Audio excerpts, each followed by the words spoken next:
일컬음을 받을 것이요 누구든지 이를 행하여 가르치는 자는 천국에서 크다 일컬음을 받으리라. 아멘. 할렐루야. 한 주간 편안하셨습니까? 방송상 뭐 문제가 있나요?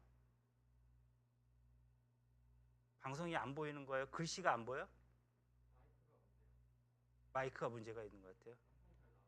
예. 한 주간 매우 추웠죠? 어떻게 건강은 잘 지키고 계시는지 모르겠습니다. 내일부터는 조금 온도가 올라간다 하니까 우리가 좀 한시름 놓게 되었습니다. 오늘은 율법의 완성이신 예수 그리스도, 율법의 완성이신 예수 그리스도라는 제목으로 은혜 나누기를 원합니다. 지구가 우주의 중심이므로 지구는 움직이지 않고 태양이 지구 주위를 돈다, 이렇게 천동설을 온 세상이 믿었던 시절이 있었습니다. 그때 갈릴레오 갈릴레이가 천문대화라는 책을 펴내면서 지구가 태양 주위를 돈다는 학설을 주장하죠. 일 때문에 그는 70세의 노구에 머물러 당시 세도가 대단했던 카톨릭 교회의 종교재판소로 끌려가서 참회복을 입고 그리고 재판을 받았습니다. 고령인데다 주변이 워낙 공포스러운 분위기여서 그랬는지 몰라도 자기 주장을 철회하기로 마음먹고 그는 성경 위에 손을 얹고 이렇게 서약했습니다. 저는 태양이 세계의 중심이며 움직이지 않고 지구가 움직인다는 어리석은 학설을 거부하고 비판하고 저주합니다.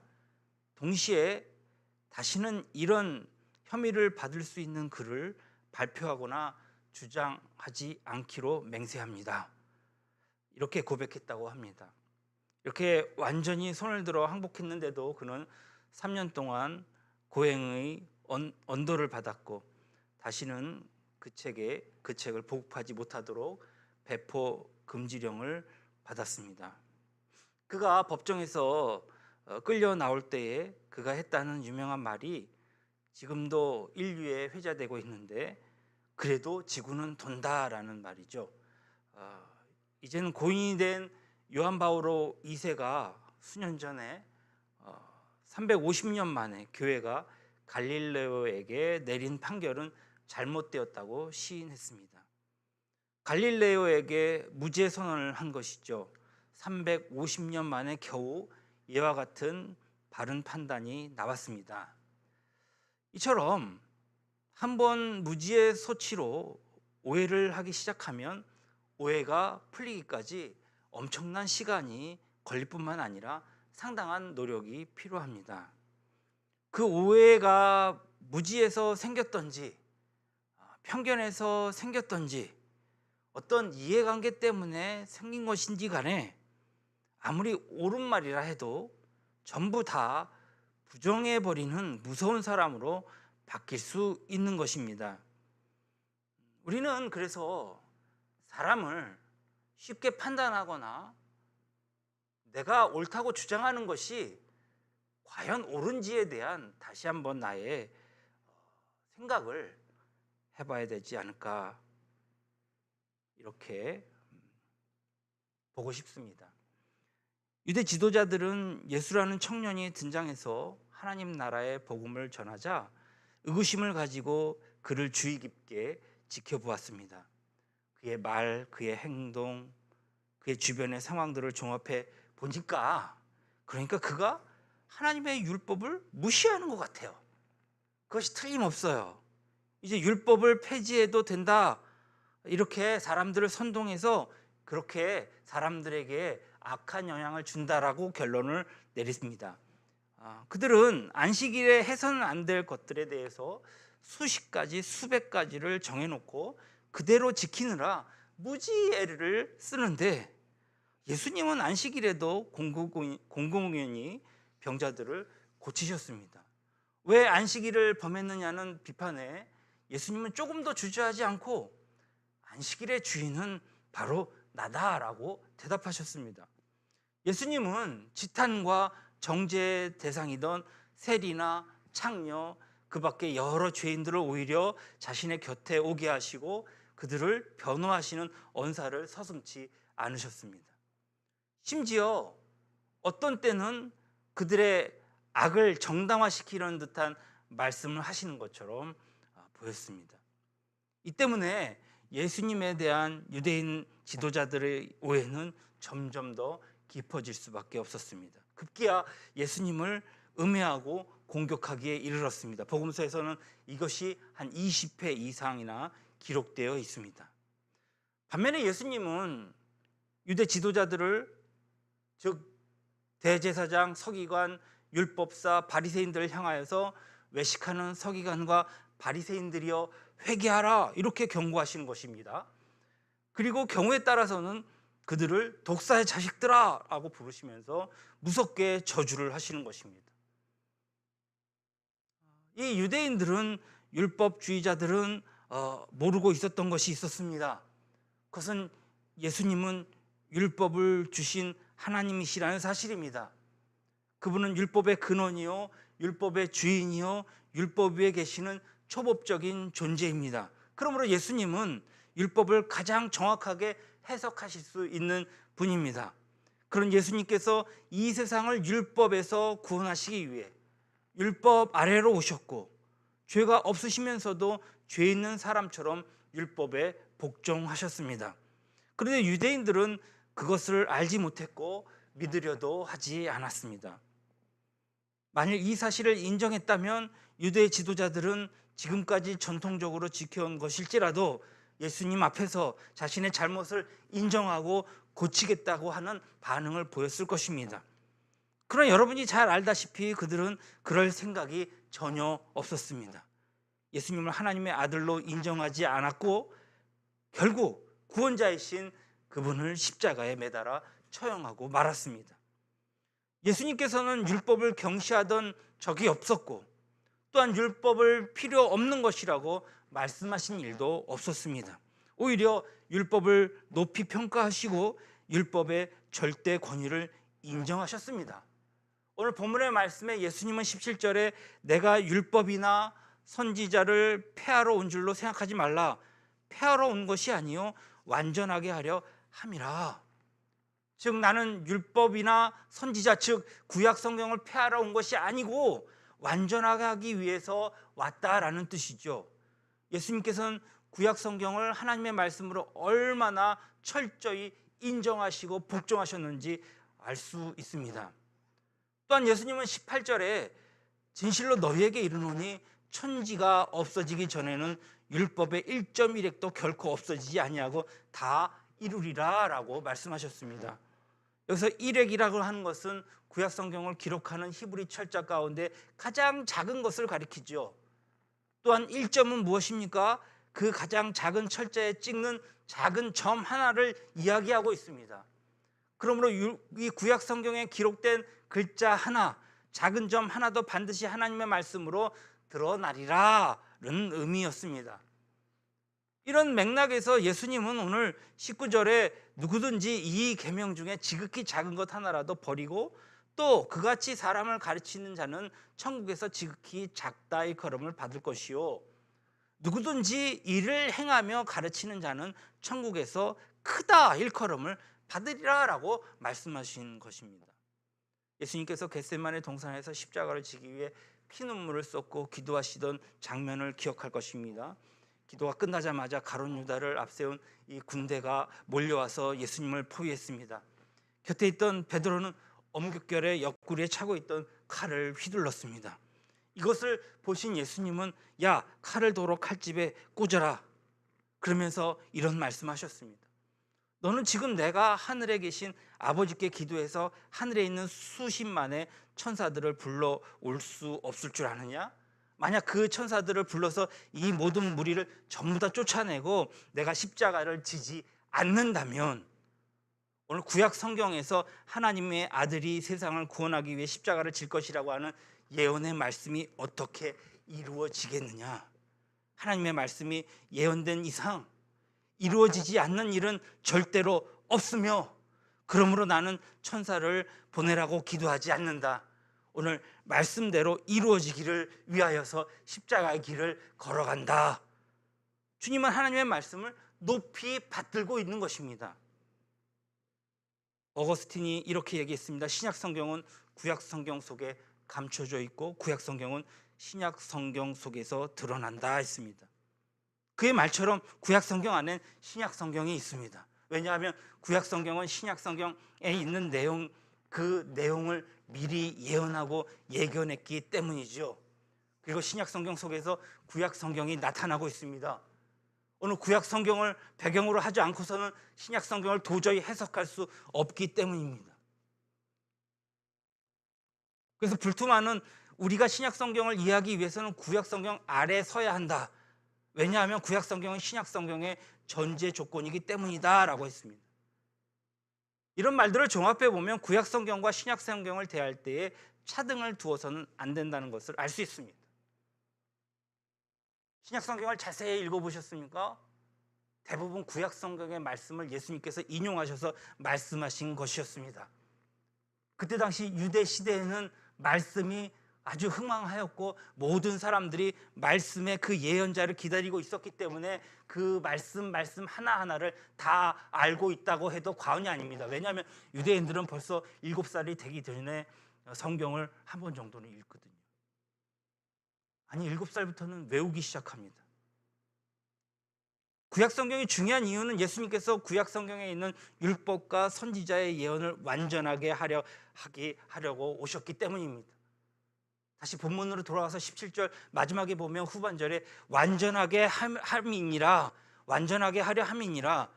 완전하게 한다는 말은 성취, 완성, 끝맺음을 해준다는 뜻입니다. 크게 두 가지 의미가 있습니다. 어떤 의미가 있는지 우리가 볼 수 있습니다. 첫 번째 뜻은 예수님께서 구약 성경의 언약을 성취하신다는 것이죠. 우리가 잘 아는 대로 구약 성경의 36권 중에 창세기 3장 16절부터 이제 말라기의 엘리야의 예언처럼 엘리야를 보겠다 하는 최종의 예언에 이르기까지 오늘 어떤 얘기들입니까? 하나님의 아들이 어떻게 오시는가? 그가 오시면 어떤 삶을 살고 어떤 교훈을 하시는가?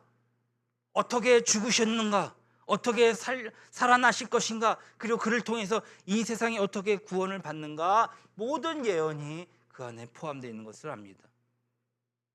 어떤 학자의 계산에 의하면 예수님을 직간접적으로 예언한 구약 내용의 성경은 벌써 적어도 합하면 1500회 이상이 된다고 합니다.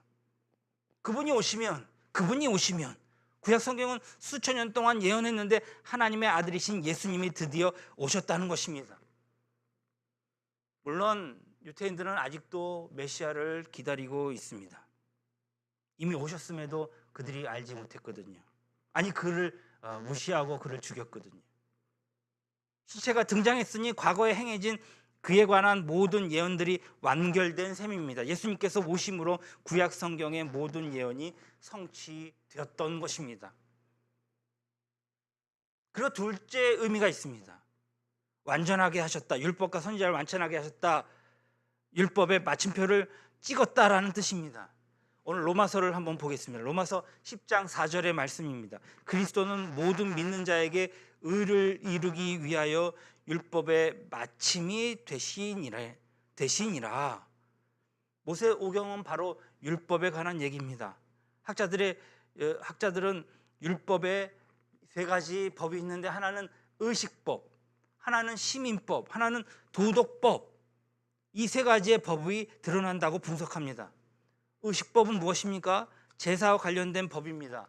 제사를 드리는데 제사장과 레위인에 관한 법입니다. 제사를 드리는 성소, 장소에 관한 법이요, 제사를 드리는 절기에 관한 법입니다. 그것은 출애굽기, 레위기, 신명기에 주로 많이 나옵니다. 특히 레위기를 읽다 보면 정신을 못 차릴 정도로 수많은 제사가 나오거든요. 그런데 이 모든 의식은 한결같이 장차 예수님이 이 세상에 오셔서 세상을 짊어지시고 십자가에 달리시는 그 죽음을 가르치고 있습니다. 예수님이 오시면 번제로 죽을 염소처럼, 속죄로 죽을 양처럼, 화목제로 죽을 황소처럼 인류의 죄를 짊어지고 십자가에서 죽으실 것을 예표하고 있는 것입니다. 바로 그 예수님이 오신 것입니다. 자신의 몸을 어린 양을 대신해서 제물 삼으시고 자기 자신이 대제사장이 되어서 십자가를 거룩한 제사로 드리는 성소의 번제단으로 삼으시고 그 위에서 모든 인류의 죄를 대속하시기 위하여 보혈의 피를 흘리신 것입니다. 실체가 와서 진짜 제사를 드린 덕분에 지금까지 구약 성경에서 그림자같이 드리던 모든 제사는 일단락 된 것입니다. 히브리서 10장 14절에 그가 거룩하게 된 자들을 한 번의 제사로 영원히 온전하게 하셨느니라. 그러므로 죄를 위하여 더 이상 다른 제사를 드릴 필요가 없어졌습니다. 예수님께서 모든 죄를 다 속할 수 있는 완전하고 영원한 제사를 드리셨기 때문입니다. 구약 성경에 있는 모든 제사는 이제 끝이 났다는 말입니다. 하나님께서는 모든 민족 가운데 이스라엘을 자기 백성으로 선택하셨습니다. 그리고 너는 내 것이다. 나는 내 하나님이다. 그러므로 너는 거룩해야 한다. 다른 민족과 구별되어야 한다. 그렇게 하시면서 하나님이 직접 이스라엘을 통치하셨습니다. 이런 국가를 우리는 신정국가라고 합니다. 그런데 신정국가라도 백성이 서로 이해관계 때문에 부딪힐 때가 있겠죠. 그래서 판결을 내려주셔야 할 때가 있습니다. 필요한 것이 무엇입니까? 법규입니다. 사람이 살아갈 때에도 법규가 있어야 사람이 온전히 살아가는 것처럼 법규가 필요했습니다. 그래서 하나님은 이런 법 저런 법을 많이 만들어 주셨는데 그 중에 하나가 시민법입니다. 예를 들면 남자가 여자의 옷을 입으면 안 되고 여자는 남자의 옷을 입으면 안 된다. 이런 음식은 먹지 말아라. 저런 음식은 먹어도 상관없겠다. 이 시민법도 이제는 예수 그리스도께서 이 세상에 오심으로 막을 내렸습니다. 하나님의 아들 예수님이 오시면 하나님께서 택한 백성 이스라엘은 쌍수를 들고 환영해야 마땅할 것입니다. 그런데 그들은 예수님을 십자가에 처형했습니다. 선택받은 백성으로서의 자격을 잃어버린 것입니다. 예수님께서 숨을 거두시는 그 순간부터 이스라엘은 하나님의 선택받은 백성으로서도 끝이요 더 이상 신정국가도 아니었습니다. 하나님께서 이제 이스라엘 백성만 두고 너는 내 백성이다 이렇게 하시지 않습니다. 하나님의 선민이라는 자격을 상실했기 때문입니다. 그러나 대신 예수를 믿고 주님 앞에 돌아오는 세계 곳곳에 거룩한 하나님의 자녀가 곧 하나님의 백성이요 하나님의 선민이 된 것입니다. 따라서 우리에게는 이스라엘 백성에게 주어진 시민법이 아무런 필요가 없게 된 것을 믿으시기 바랍니다. 마지막으로 도덕법입니다. 도덕법은 십자가 이 십계명으로 압축되는 아주 중요한 법입니다. 이 법은 절대로 폐지되지 않습니다. 이것은 거룩한 하나님의 의지입니다. 예를 들면 우상 숭배, 살인, 간음 이런 것들을 금지하는 하나님의 의중을 이 법을에서 우리는 읽을 수 있습니다. 하나님은 자신이 거룩하시기 때문에 하나님의 자녀도 거룩해야 한다고 말씀하십니다. 그러므로 거룩하심이 영원히 존재되는 이상 법과 이 법의 정신은 영원히 존속될 것입니다. 도덕법은 한마디로 이렇게 요약할 수 있습니다. 마가복음 12장 30절 말씀입니다. 네 마음을 다하고 목숨을 다하고 네 뜻을 다하고 힘을 다하여 주 너희 하나님을 사랑하라 하신 것이요. 이 법은 하나님의 거룩을 상징하는 영원한 법이기에 예수님께서는 이 도덕법도 완성하셨습니다. 예수님 자신이 하나님이 요구하시는 도덕법을 완전히 순종함으로써 이 법이 완성되어진 것이죠. 그런데 생각해 보십시오. 우리는 그렇게 간단하지 않습니다. 우리는 완전히 순종하지 못합니다. 그러므로 우리는 구원받을 가능성이 단 1%도 없는 것입니다. 그러나 예수님께서 오셔서 우리를 대신 하나님의 이 거룩한 법에 완벽하게 순종하셨기에 우리가 비록 순종하지 못해도 그것 때문에 구원을 놓칠 위험은 없다는 것입니다. 우리는 이미 너무나 많은 죄를 범했습니다. 조상 대대로 율법을 참 많이 어긴 자들입니다. 율법대로 하자면 우리는 반드시 죄값을 치러야 합니다. 바로 하나님께서 준비하신 지옥입니다.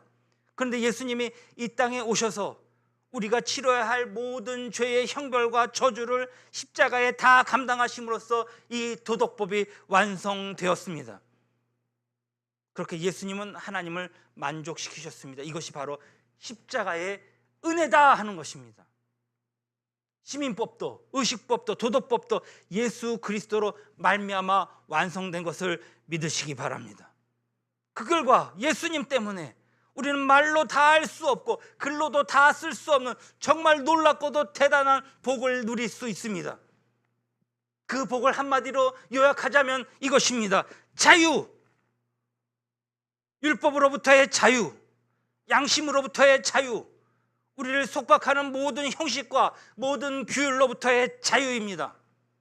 주님이 스스로 율법에 매이시고 대신 우리를 율법에서 자유롭게 해주신 것입니다.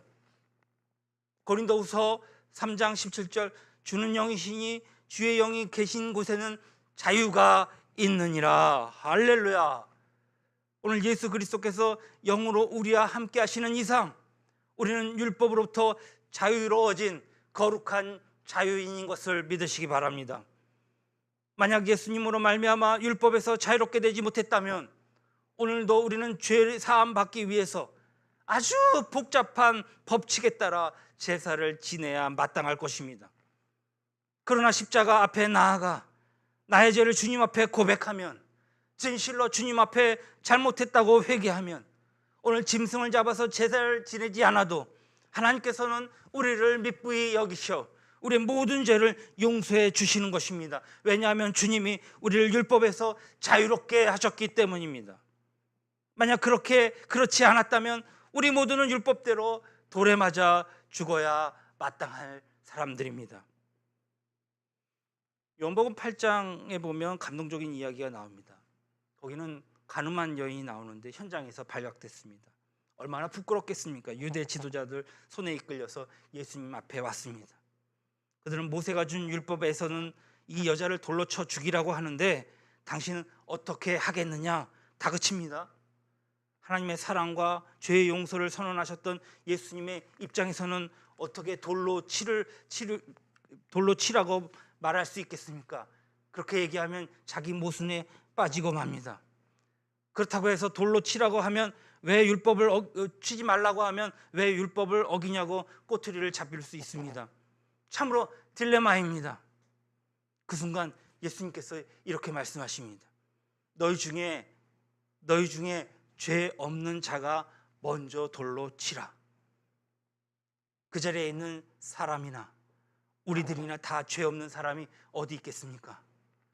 매력적인 이성을 보고 이제 좋지 못한 생각을 안 해본 적이 있는 사람이 과연 몇이나 되겠습니까? 따지고 보면 그 사람인 것입니다. 율법대로 하면 전부 돌멩이에 맞아 죽어야 할 사람들입니다. 그렇기 때문에 감히 아무도 돌을 들어 여자를 치지 못했습니다. 그래도 양심은 남아 있었던지 전부 도망쳤습니다. 예수님께서 여자에게 말합니다.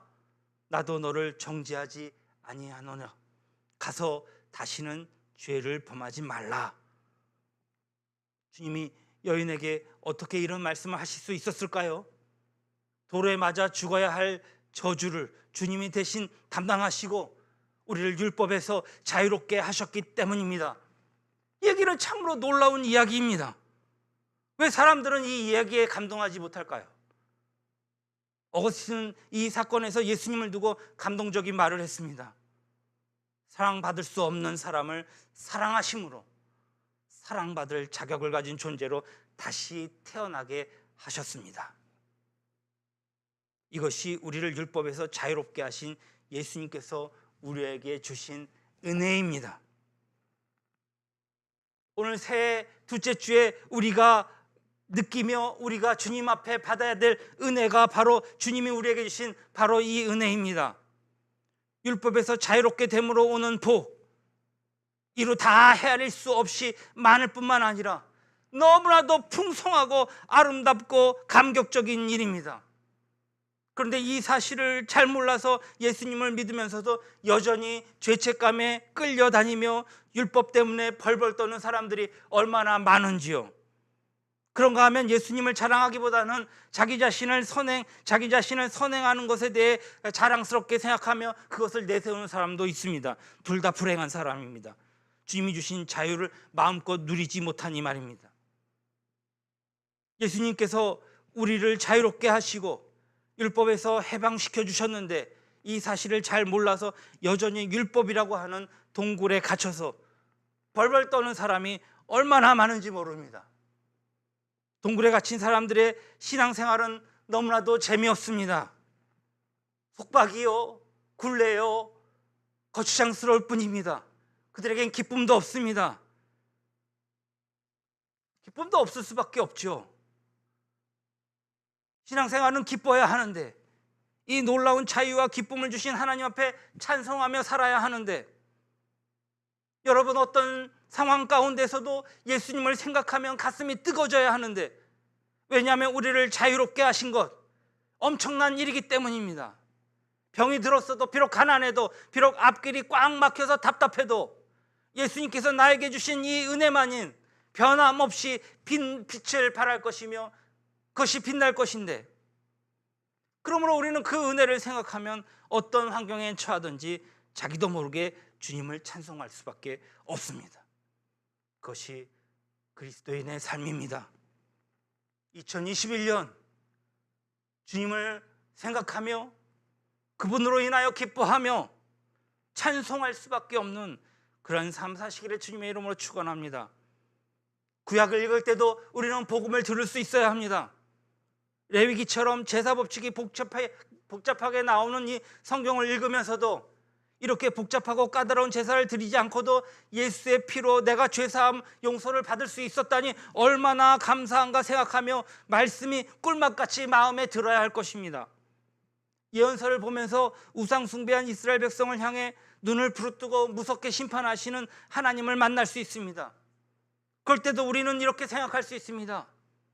나도 예수님이 아니었더라면 저렇게 됐을 텐데, 오늘 예수님 때문에 나에게 이렇게 저주하지 아니하시고 오히려 아들이라고 딸이라고 부르시면서 나를 안아주시는구나. 할렐루야. 찬송이 절로 나옵니다. 얼마나 놀라운 복인지 모릅니다. 그런 맛에 우리는 구약 성경을 읽습니다.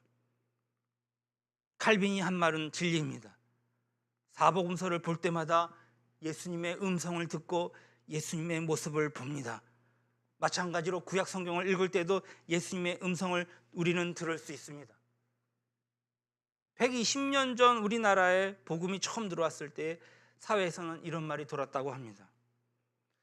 불교를 믿는 사람은 초상집에 사는 사람 같고 유교를 믿는 사람은 제삿집에 사는 사람 같은데 예수 믿는 사람은 잔치집에 사는 사람 같다. 오늘 그들은 가난했습니다. 나라도 빼앗겼습니다. 가지고 있던 땅마저도 다 빼앗겼습니다. 그래서 만주로 쫓겨가기도 했습니다. 입에 풀칠이라고 한다고 하면 나무 뿌리나 이 껍질을 벗겨 먹고 산 적도 있습니다. 하루 종일 나무를 베고 풀뿌리를 캐다가 손발에 동상이 걸리는 고통도 당했습니다.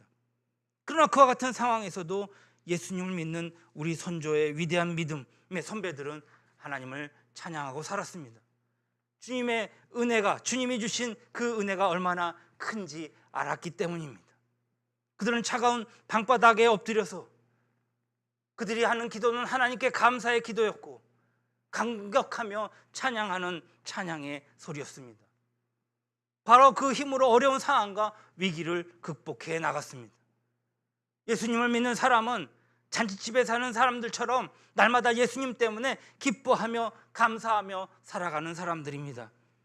우리 모두 이와 같은 아름다운 삶의 능력을 회복해야 할 줄로 믿습니다. 오늘 자유인으로서의 긍지 있는 모습을 세상 앞에 보여주어야 정말 한 사람이라도 더 예수님에 대한 매력을 느끼도록 그렇게 만들어 주어야 할 것입니다.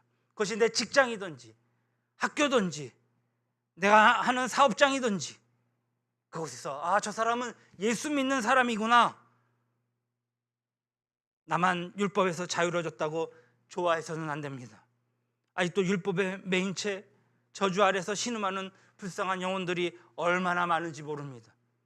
수십 년이 지나면 영원히 돌아오지 못할 무서운 형벌 속에 빠져들어갈 사람들, 이 사람들을 얼마든지 많이 있습니다. 내버려 두지 말고 우리는 나가서 전해야 합니다. 그래서 그들도 우리와 함께 율법에서 자유롭게 하시는 예수 그리스도, 그분을 찬양하며 춤추는 내일을 약속받아야 합니다. 이것이 2021년 주님께서 우리에게 주시는 귀한 사명이요 명령임을 명심하고, 오늘도 주의 사랑, 주의 향기 바라는 거룩한 우리 예언의 성도들이 다 되시기를 주님의 이름으로 축원합니다. 기도하시겠습니다.